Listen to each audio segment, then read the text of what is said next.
So this is LRC36. This is leather primer.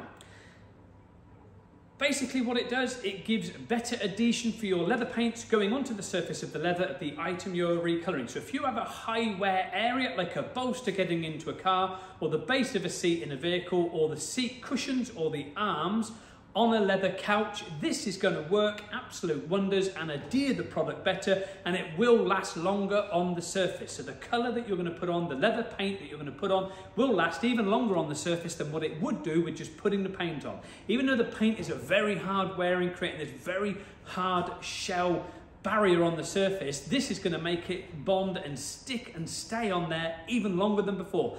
Application of LRC36 is very, very simple. Sponge on, or you can spray on or use a spray gun to apply the product. You apply the product very, very evenly and thinly. You don't need to put on like thick layers. Apply 2 or 3 coats of it. When it's dry, it will feel tacky to the touch. That's when you apply your leather paint onto the surface, and it's going to give a much better adhesion than what it had before and make it last even longer on the surface than prior, than just using the leather paint on its own. So that is LRC36 and how you apply it. You can hop on over to the website leatherrepaircompany.com.